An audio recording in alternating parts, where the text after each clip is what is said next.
नमस्कार, आप देख रहे हैं अभी अभी ब्रेकिंग। मैं हूं आपके साथ हिमांशु नारंग। जैसे जैसे 17 तारीख नजदीक आ रही है वैसे वैसे हर नेता की दिल की धड़कन बढ़ रही है। नायब सिंह सैनी को छोड़ दें तो बाकी जो 47 विधायक है ना, उनकी धड़कन ज्यादा बढ़ रही है, क्योंकि उनमें से कौन बनेगा मंत्री, कौन लेगा शपथ, यह 17 तारीख को ही पता चलेगा। लेकिन उससे पहले 16 तारीख को हम आप तक जानकारी पहुंचाने का प्रयास करेंगे कि कौन से 10 मंत्री शपथ ले सकते हैं। प्रधानमंत्री नरेंद्र मोदी आ रहे हैं पंचकुला में और तैयार है सेक्टर 5 पंचकुला का दशहरा ग्राउंड। लेकिन एक लेटर आया है और यह लेटर चीफ सेक्रेटरी ने जारी किया है और यह जारी किया गया है तमाम जिले के जो उपायुक्त हैं उनके लिए। और उसमें क्या लिखा गया है उस पर भी चर्चा करेंगे। साथ ही साथ एक विषय पर और भी चर्चा होगी, वो ये कि 17 तारीख को जब प्रधानमंत्री नरेंद्र मोदी पंचकुला में आएंगे तो वहां पर एनडीए की मीटिंग भी होगी। जी हां, एनडीए जो तमाम घटक दल हैं, बीजेपी के साथ जुड़े हुए हैं, एनडीए के जो तमाम घटक दल हैं, उनकी मीटिंग होगी कि किस तरीके से पार्टी को और ज्यादा मजबूत करना है। लेकिन सबसे पहले 17 तारीख का जिक्र हो जाए। तमाम नेताओं की धड़कनें बढ़ रही होंगी जो विधायक बने। धड़कनें तो बढ़ के घट भी हो रही हैं, ऊपर नीचे हो रही हैं। सबसे पहले जिक्र कर लेते हैं राम कुमार, दादा राम कुमार गौतम के बयान का, जो सोशल मीडिया पर बहुत वायरल हो रहा है। वो कह रहे सुझाव दे रहे हैं, जिस पार्टी से भी टिकट लेके सफीदों से चुनाव जीते हैं, उन्हें सुझाव दे रहे हैं कि मंत्रिमंडल का गठन इस तरह से करना कि चौथी बार बीजेपी सत्ता में आ जाए, वरना ऐसा ना हो कि मंत्रिमंडल ऐसा बना दो कि भाजपा सपने में भी सत्ता में ना आए। इशारा उनका इस तरफ था कि भाई मेरा ध्यान रखो, सीनियर हूं मैं। और इस बात का वो ध्यान और जिक्र दुष्यंत चौटाला को भी दिलवाते रहते थे, और जब उन्हें मंत्री नहीं बनाया गया तो फिर विधानसभा में वो नोक झोंक भी देखने को मिलती। मुझे लगता है दादा गौतम उसी भूमिका में रहने वाले हैं।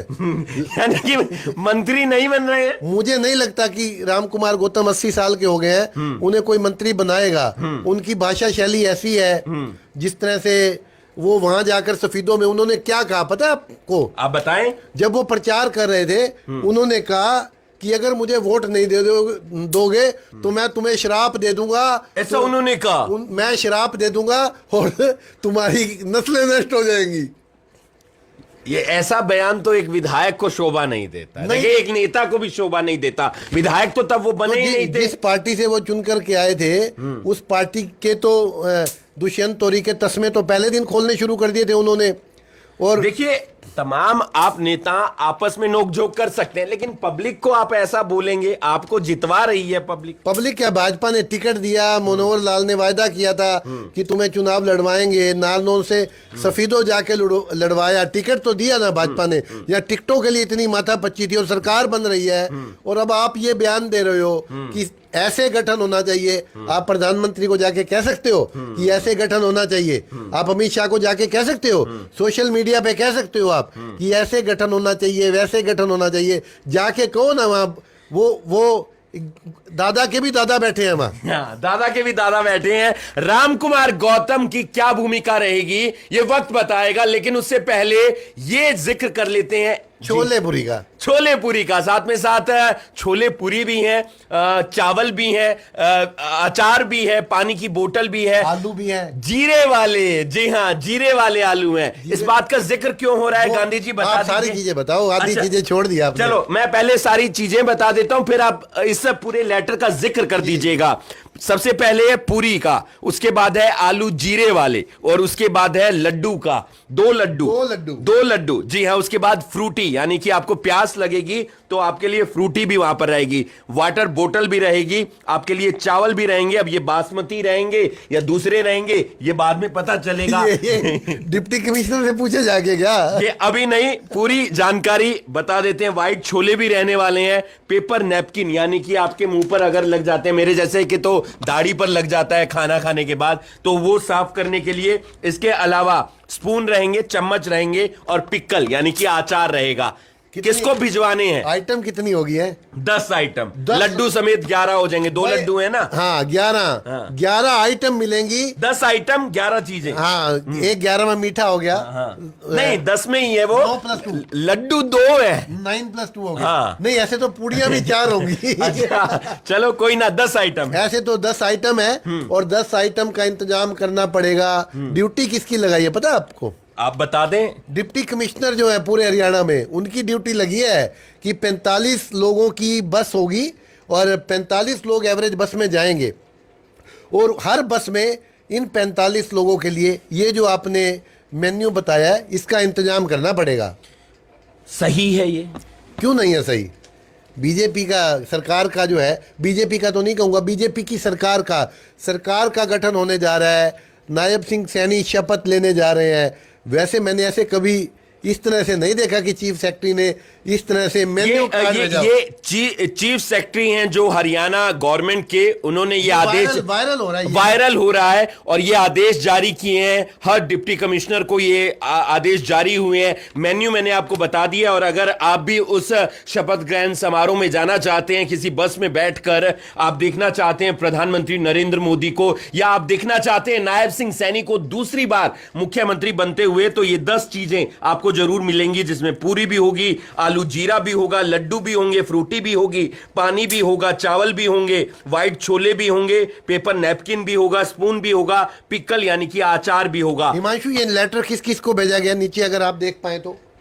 ये आप देख पा रहे हैं principal secretary to government of Haryana transport, यानी कि जो ट्रांसपोर्ट विभाग है उनके प्रिंसिपल सेक्रेटरी को भेजा गया है। डायरेक्टर स्टेट ट्रांसपोर्ट, क्योंकि उनके जिम्मे भी ये जिम्मेदारी लगता है। बसों का इंतजाम भी सरकारी तौर पर होगा शायद, क्योंकि हो सकता है या तो स्कूल की बसें हो सकती हैं जो अक्सर हम रैलियों में देखते हैं। सरकारी भी हो सकता है क्योंकि सरकारी है शपथ ग्रहण। हाँ बिल्कुल हो सकता है। हरियाणा रोडवेज की आपको बसें उसमें दिख सकती हैं। अगला है ट्रांसपोर्ट कमिश्नर का जो ये लेटर भेजा गया है, और डायरेक्टर हॉस्पिटैलिटी हरियाणा, इन्हें ये लेटर भेजा गया है। हॉस्पिटैलिटी यानी जो कि मेहमान नवाजी करते हैं, व्यवस्था बनती है, व्यवस्था बनती है। टेंट से लेकर जो तमाम चीजें आपको व्यवस्था बनानी है, उन्हें ये भेजा गया। और 45 पैकेट हर बस के अंदर।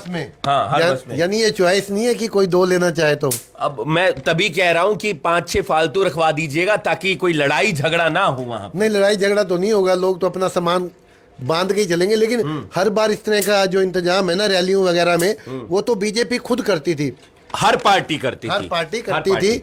नहीं कई पार्टियां नहीं भी करती थी, वो पैसे पकड़ा देते हैं। पैसे पकड़ा देते हैं। लेकिन 10 आइटम्स का मेन्यू बनाया गया है आपके खाने के लिए। पूड़ी होंगे, छोले होंगे, चावल होंगे, लड्डू होंगे। अच्छा खीर छूट गई। लड्डू आगे काफी है लड्डू आगे काफी है। शपथ ग्रहण समारोह के लिए मेन्यू बना है, उन तमाम लोगों के लिए मेन्यू बना है जो जाएंगे उस शपथ ग्रहण समारोह में बस में बैठकर। तमाम अलग अलग जिलों के जो उपायुक्त हैं उन्हें यह निर्देश दिए गए हैं कि उपलब्धता जो करवानी है इस मेन्यू की, इस सामान की, इस पैकेट की, वो आपको करवानी है। कमिश्नर को ध्यान रखना होगा, बिल्कुल रखना, जिम्मेदारी उनकी तय की गई है। बिल्कुल, क्योंकि लेटर चीफ सेक्रेटरी ने डिप्टी कमिश्नर को भेजा है कि आप ये देखेंगे कि ये सामान कम ना हो।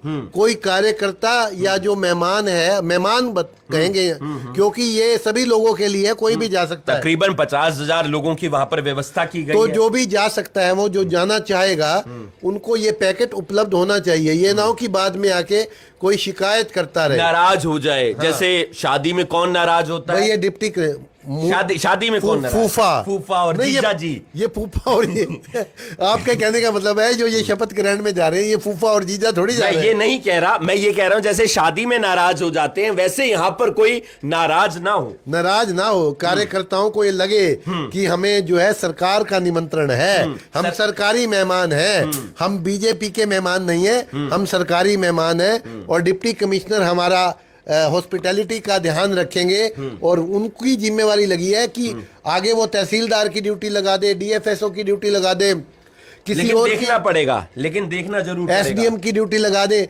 ऐसे किसी अधिकारी की ड्यूटी लगेगी जो इस काम में माहिर हो। ज्यादातर क्या होता है इस काम में कौन माहिर हो सकता है? जो आपके फूड डिपार्टमेंट से जुड़े, फूड डिपार्टमेंट से जुड़े हुए लोग इस काम में माहिर हो सकते हैं, या फिर आप कह लीजिए तहसीलदार इस काम में माहिर होते हैं, क्योंकि उन्हें पता होता है चीफ मिनिस्टर आता है या कोई मंत्री आता है तो सारी जिम्मेदारी उन्हीं की लगाई जाए। लेकिन ये सरकार इसका खर्चा देगी। बिल्कुल। और ये नहीं है कि डिप्टी कमिश्नर को कह दिया कि ये सामान आपने उपलब्ध कराना है, को डिप्टी कमिश्नर अपनी बकायदा रेट लिस्ट बनेगी, वो बिल बकायदा टेंडर हो गया होगा। ये तो टेंडर लिस्ट इसलिए आ गई है पहले कि टेंडर हो गया होगा, जिसको ठेका देना दे दीजिए। जो खर्चा ये वायरल हो रहा है, ये हम कह सकते हैं लेटर वायरल हो रहा है। और एक खबर की और जानकारी सामने निकल कर आई है, वो ये कि चंडीगढ़ में होगी एनडीए के सभी घटक दलों की मीटिंग, बैठक बुलाई है।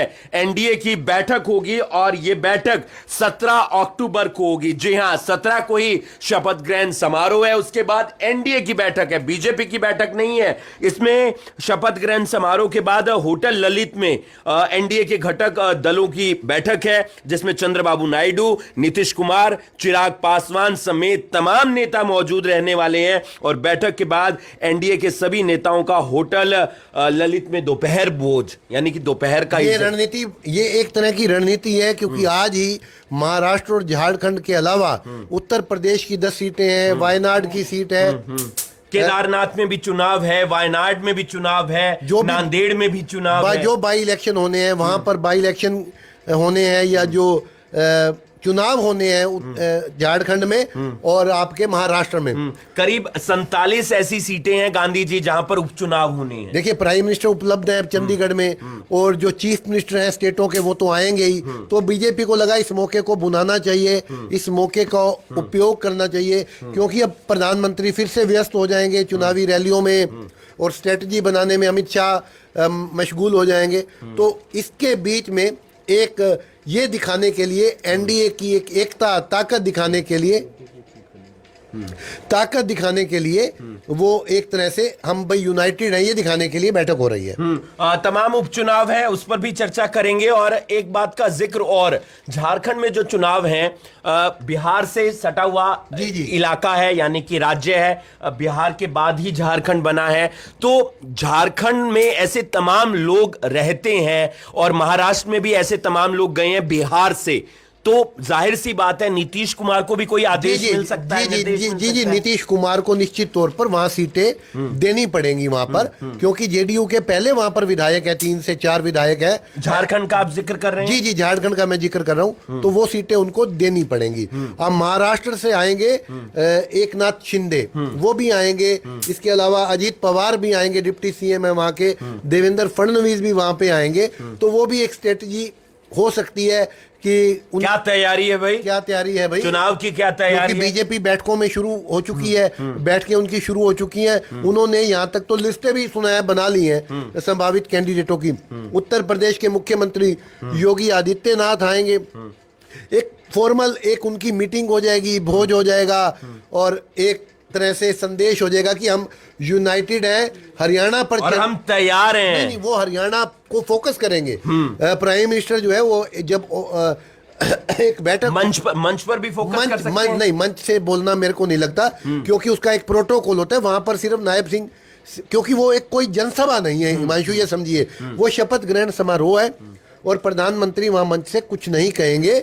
और ऐसी तस्वीरें आपको देखने को मिलेंगी, प्रधानमंत्री के पांव छूते हुए नायब सिंह सैनी आपको नजर आ सकते हैं। और उसके बाद एक, मैं, आप बड़े हैं, मैं वो थपकी तो आपको नहीं दे सकता, लेकिन आप मुझे जरूर दे सकते हैं, जो नायब सिंह सैनी को अक्सर प्रधानमंत्री देते हुए नजर आते हैं। बहुत अच्छा काम किया। और ये मैसेज इन्हें बुलाया क्यों गया है, या ललित होटल में ये बैठक इसलिए है ताकि महाराष्ट्र और झारखंड में और उत्तर प्रदेश में या जहां जहां भी चुनाव होने हैं वहां एक मैसेज स्ट्रॉन्ग दिया जा सके। क्योंकि हरियाणा एक ऐसी स्टेट रही है हिमांशु, पिछले 40-50 सालों से, तो मुझे पता है कि 48 साल मेरी उम्र है, हालांकि जब मैं 15-20 सालों का होऊंगा तभी 18 सालों का होया होऊंगा तभी थोड़ा बहुत राजनीति में दिलचस्पी ली होगी। लेकिन तीसरी बार किसी की सरकार नहीं बनी। फर्स्ट टाइम हरियाणा में नायब सिंह सैनी की अगुवाई में भाजपा यहाँ सरकार बना रही है, और ये भाजपा इसे पूरे देश में, क्योंकि अभी देखिए जो चुनाव हुआ था 6 महीने पहले, जो देश का चुनाव हुआ था, प्रधानमंत्री चुनने के लिए जो चुनाव हुआ था, लोकसभा का जो चुनाव हुआ था, वहां बीजेपी ने 400 का नारा दिया था, थोड़ा पीछे रह गई थी, 240 सीटें आई थी। थोड़ा पीछे रह गई थी, मतलब काफी पीछे रह गई। मैं बताता हूँ हिमांशु, क्या होता है कि सबको पता होता है कि भाई मैं 500 रुपए कमाने जा रहा हूं, मैं 500 रुपए कमा के नहीं आऊंगा, मैं कमा के तो 300 रुपए ही आऊंगा। वो तो बीजेपी को पता था, मैं 500 का टारगेट रखूंगा तभी 300, 400 का टारगेट रखूंगा तभी 300 आएंगे। कुछ उन्हें मेजोरिटी चाहिए थी, थम मेजोरिटी आ जाती, अपने दम पे आ जाती, तो उनके सिर पे उतना स्ट्रेस नहीं रहता, बोझ नहीं रहता। तो उस बोझ को कम करने की कोशिश हरियाणा में हुई है, सफल हुई है। तो ये एक पूरे देश में एक सिनेरियो, एक माहौल बनाने की अब कोशिश होगी। जहां जहां चुनाव है वहां पर अपनी सरकार बनाएंगे, ताकि जो लोग और दूसरी पार्टियों के हैं उन्हें आकर्षित करने की कोशिश होगी, ताकि 5 साल मोदी भी आराम से काट सके और दूसरी स्टेटों में भी आसानी से सरकार बनाई जा सके। 16 तारीख को बीजेपी विधायक दल की बैठक है और उसमें पर्यवेक्षक के तौर पर अमित शाह पहुंच रहे हैं, मोहन यादव पहुंच रहे हैं और वहां पर डिसाइड हो जाएगा कि अगला सीएम कौन होगा। हालांकि नाम तय है, लेकिन फिर भी कोई ऊपर नीचे ज्यादा बात ना करे, इसलिए गृह मंत्री अमित शाह को पर्यवेक्षक के तौर पर बुलाया गया है। 17 तारीख को शपथ ग्रहण समारोह है, उसी दिन एनडीए की बैठक है और उस बैठक में जिक्र यह भी होगा कि किस तरीके से महाराष्ट्र को जीतना है, किस तरीके से झारखंड को जीतना है। एक टॉपिक और जो रह गया है उस पर भी चर्चा मैं कर लेता हूं, वो 18 तारीख पर पहुंच जाता हूं। 16 का जिक्र कर लिया, 17 का जिक्र कर लिया, 18 का जिक्र इसलिए क्योंकि उस दिन कांग्रेस भी अपने विधायकों की मीटिंग बुलाई है और वहां पर सीएलपी लीडर को चुना जा सकता है। जी जी बिल्कुल, सीएलपी लीडर को चुना जा सकता है और इसके लिए सिर्फ फुटबॉल कांग्रेस में एक तो अभी संभले नहीं थे चुनाव की हार से, दूसरी सिर्फ टब्बल फिर सामने आकर के खड़ी हो गई है। वो अब ये तय हो रहा है कि एक आदमी तो हुड्डा ग्रुप से बना दिया जाए और एक बना दिया जाए शैलजा ग्रुप से, यानी कि आपके हिसाब से प्रदेश अध्यक्ष एक ग्रुप से और सीएलपी लीडर दूसरे ग्रुप। मुझे लगता है कि ये कांग्रेस वही स्ट्रेटजी, आपस में भिड़ा के रखो, इनको लड़ा के रखो। कोई नई सोच नहीं है कांग्रेस की। भाई वो कहते हैं हुड्डा भी नाराज ना हो, शैलजा भी नाराज ना हो, इसी चक्कर में तो कांग्रेस का बट्टा बिठा दिया इन्होंने पूरे प्रदेश में भी और देश में भी, ये भी नाराज ना हो। दरअसल क्या है कि कांग्रेस की आदत है कि अपने सिक्के संभलते नहीं है इनसे। सिक्के ये चाहते हैं कि दोनों मुट्ठियों में रहे, संभलते हैं नहीं इनसे। ना शैलजा संभलती है, ना हुड्डा संभलती है। भाई साइड लाइन करो, कोई नए चेहरे को, किसी नए को मौका दो। अब नाम आ रहा है आपके सीएलपी लीडर के तौर पर अशोक अरोड़ा का नाम सोशल मीडिया में उछल रहा है। अशोक अरोड़ा का नाम मैंने सुना। मुझे उम्मीद नहीं है हिमांशु कि अशोक अरोड़ा को सीएलपी का लीडर। मैंने 3-4 लोगों के अलग अलग नाम सुने हैं। आपने सीएलपी लीडर के तौर पर बता दिया अशोक अरोड़ा का नाम आपने सुना है। मैंने चंद्रमोहन बिश्नोई का नाम सुना है, मैंने एक नाम गीता भुक्कल का सुना है। इसके अलावा मैंने प्रदेश अध्यक्ष के तौर पर जिस व्यक्ति का नाम सुना है वो है वरुण मुलाना, ऐसा मैंने सुना। मैंने कुमारी शैलजा का भी नाम सुना है कि उन्हें दोबारा से प्रदेश अध्यक्ष बनाया जा सकता है। लेकिन बात यह है कि हुड्डा तो किनारे हो ही रहे हैं। अब हुड्डा का मौका नहीं है, मौसम नहीं है, बीत चुकी 74 साल 75 साल की। वो ये तो चाहेंगे ना कम से कम कि अपने करीबी को किसी को कहीं पर एडजस्ट कर दूं। हिमांशु देखो, राजनीति में कोई करीबी नहीं होता, ये सिर्फ थोड़े दिन का करीबी होता है। मैंने जिंदगी में भी कोई किसी के करीबी नहीं, कोई करीबी नहीं होता। राजनीति में तो बिल्कुल कोई करीबी नहीं होता। जब तक आप सत्ता में है, जब तक आपके पास है सत्ता, तब तक तो सब करीबी दिखने दिखाने की कोशिश करते रहते हैं। आप मुझे बताइए, ये वही लोग हैं जो सीएलपी लीडर चुनेंगे, जो भूपेंद्र सिंह हुड्डा को मुख्यमंत्री देखना चाहते थे, वही लोग चुनेंगे ना सीएलपी लीडर, किसी और को चुनेंगे क्यों? अब करीबियां कहाँ चली जाएंगी? या भूपेंद्र सिंह हुड्डा चाहेंगे कि इसको बना दो, तब क्या होगा? क्या वो करीबियां कहाँ चली जाएंगी? शैलजा के साथ तो करीबी बनी नहीं इनकी आज तक। भूपेंद्र सिंह हुड्डा किसी कीमत पर नहीं चाहेंगे कि कोई और बने, क्योंकि उनका वजूद, अब उनके वजूद की थोड़ी बहुती जो अहमियत कह सकते हैं, नहीं तो हुड्डा जो है, हुड्डा के युग का ये अंत होगा। हुड्डा का युग, देखिए वैसे तो युग का अंत किसी और तरह से होता है, लेकिन राजनीति में हुड्डा के युग का ये अंत होगा कि अगर उन्हें सीएलपी लीडर नहीं बनाया जाता और उदय भान को हटा दिया जाता है। और ये दोनों बातें तय है। लेकिन 18 तक का इंतजार कीजिए। 3 बड़ी अपडेट, 3 से 4 हिमांशु, बड़ी क्या खबर। आपको नहीं लगता कि भूपेंद्र सिंह हुड्डा को हटा दिया जाएगा? क्या आपको नहीं, मैं इस बात पे मैं भी श्योर हूं कि उन्हें हटाया जा रहा है। उदय बान की भी छुट्टी तय है, लेकिन नया चेहरा कौन होगा? नया चेहरा कौन होगा, यह एक बड़ा सवाल है। क्या कोई करीबी होगा या फिर कोई ऐसा नाम होगा? आपको नहीं लगता कोई नया चेहरा सामने आए जहाँ तक- पार्टी? देखिए, सांसद ये मैं मानता हूं किसी सांसद को बनाया जा सकता है प्रदेश अध्यक्ष। दीपेंद्र हुड्डा हो सकते हैं, नहीं हो सकते दीपेंद्र हुड्डा, वरुण नहीं मुलाना हो सकते हैं, वरुण मौलाना हो सकते हैं, वरुण कुमारी सैलजा हो सकती हैं, बिल्कुल हो सकते हैं। जयप्रकाश हो सकते हैं, नहीं हो सकते, जयप्रकाश नहीं हो सकते। अच्छा, सतपाल ब्रह्मचारी, नहीं, सतपाल ब्रह्मचारी शायद हो सकते हैं। यही नाम है उनका, सोनीपत से हाँ, सांसद। सतपाल ब्रह्मचारी शायद प्रदेश अध्यक्ष हो सकते हैं, हो सकते हैं। इस बात में मैं इसको इफ एंड बट में नहीं लूंगा। लेकिन अब कांग्रेस यहाँ पर क्या करने की कोशिश करेगी? एक तो किसी एससी चेहरे को बना सकती है, किसी ओबीसी चेहरे को भी जगह दी जा सकती है, या सतपाल जो ब्रह्मचारी हैं वो तो ब्राह्मण है, लेकिन उनको भी जगह दी जा सकती है, क्योंकि इस टाइम पार्टी के अंदर गैप बहुत है। मोहनलाल बड़ोली भी ब्राह्मण है, मोहनलाल बड़ोली भी ब्राह्मण है और वहीं से आते हैं, सोनीपत से हो ही आते सकता हैं। है, बिल्कुल ऐसा भी हो सकता है। दोनों सोनीपत से आते हैं, हो सकता है। राजनीति में कुछ भी संभव है, कुछ भी संभव है। और आप छोले पूरी खाने जाएंगे? मैं जाऊंगा तो अपने वाहन से जाऊंगा और मैं खुद से किसी ढाबे पर बैठकर बढ़िया से क्या खाना बात है, खाऊंगा। बस में चलते हैं, बैठेंगे वहां पर? नहीं, मेरी बात, हमें पहले पहुंचना है, कवरेज दिखानी है पब्लिक को और आराम से आना हिमांशु, है। एक काम कर। हम उस एनडीए की, हिमांशु, हमें टेस्ट तो करना चाहिए वो पूरी छोले कैसे बनते तो सुबह देखेंगे जहां पर पहले बस में चढ़ेंगे, गाड़ी आगे लगाएंगे, छोले पूरी का पैकेट लेंगे। आप लेट हो जाएंगे, कवरेज दिखानी है आपको पब्लिक को। कवरेज दिखानी है हमें पब्लिक को। भाई, छोले पूरी का लालच हम नहीं कर सकते, हम ढाबे पे बैठ के खाना खाएंगे। मैं सोच रहा था कि अगर हिमांशु इसके लिए तैयार है तो मैं भी चला आऊंगा, पीछे पीछे आपके सीढ़ियां चढ़ूंगा, 2-3 स्टेप बस की, साथ बैठूंगा, गपशप करेंगे और बस में चलेंगे तो लोगों से भी बात करेंगे कि क्या। लेकिन उससे पहले वहां पर हमें अपनी जगह वहां पर भी तय करनी है, इसलिए जल्दी जाना होगा। जी जी, जल्दी जाना होगा। तो कोशिश करेंगे कि आपको तमाम कवरेज वहाँ से दिखाई जाए, पंचकुला से कितना माहौल है, कैसा माहौल है। और लेकिन ये टेस्ट तो फिर बीच में ही छूट जाएगा। देखते हैं क्या होता है, लेकिन तमाम तारीखें 16 सिफारिश करवा लें डीसी साहब से। देखते हैं, पहले वो उपलब्ध तो करवाएं तमाम लोगों के लिए जो जा रहे हैं। वैसे पत्रकार जाना चाहे तो उनके लिए क्या व्यवस्था हो सकती है, कोई बड़ी बात ना हो कि अब तक कोई गाड़ी की भी व्यवस्था हो जी, कि जी। अगर आपने कवरेज करने के लिए जाना है। चलिए, ये पुलिस छोरे पेंडिंग रहे, पता नहीं फिर कभी मौका लगेगा तब देखेंगे।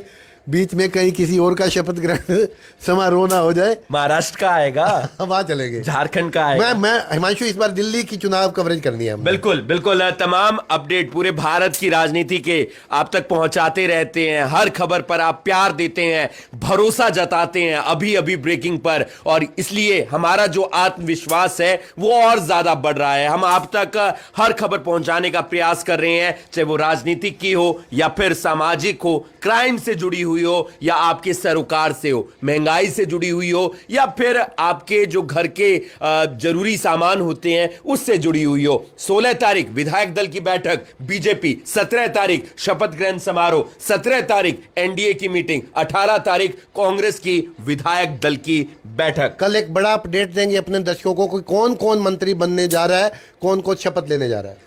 आप बने रहिएगा अभी अभी ब्रेकिंग के साथ, पल पल की जानकारी, पल पल का अपडेट आप तक पहुंचाते रहेंगे। आप देख रहे हैं अभी अभी ब्रेकिंग, मैं हूं आपके साथ हिमांशु नारंग। धन्यवाद।